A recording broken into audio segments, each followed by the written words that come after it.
Halo pecinta film dimanapun kalian berada, ketemu lagi dengan saya. Di kesempatan kali ini saya akan membahas seputar film horor yang kini sedang booming-boomingnya ya guys, yaitu KKN Desa Penari. Film yang sudah ditunggu-tunggu oleh seluruh masyarakat Indonesia ini kini sudah dapat disaksikan di bioskop-bioskop di seluruh Indonesia. Film yang disutradarai Awi Suryadi ini sempat mengalami penundaan selama 2 tahun karena situasi pandemi COVID-19. Di sini saya akan membahas sederet fakta menarik tentang film KKN di Desa Penari.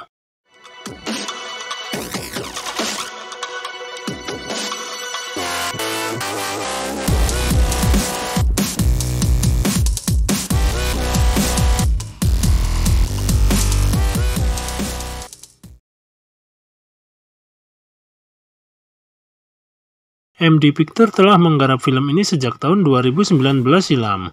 Pada akhirnya film ini tayang perdana pada 30 April 2022 lalu, dan masih bisa ditonton hingga sekarang di bioskop-bioskop. Di balik tertundanya penayangan film ini, ada beberapa fakta menarik dari film ini.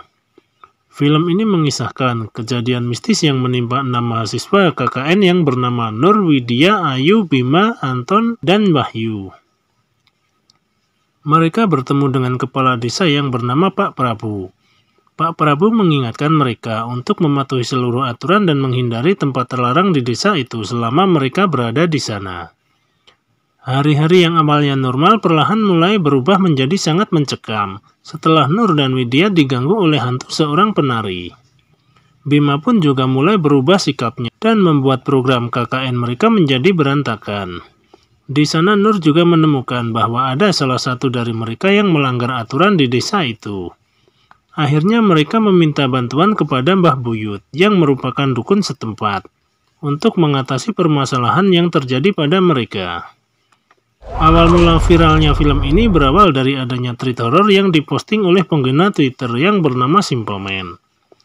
Dalam tweet tersebut mengisahkan sekelompok mahasiswa yang sedang melakukan kuliah kerja nyata atau KKN di sebuah desa terpencil di Provinsi Jawa Timur. Tweet tersebut mengambil dari dua sudut pandang mahasiswa yang bernama Nur dan Widya.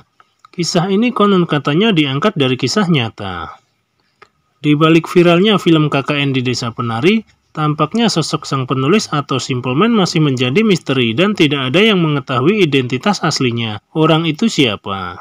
Tak hanya itu, nama desa dan juga lokasi yang diceritakan juga masih dirahasiakan oleh Simple Man. Simple Man hanya menulis jika kota tempat kejadian tersebut berinisial B. Namun mahasiswa yang jadi korban menyebut ceritanya berasal dari kota S.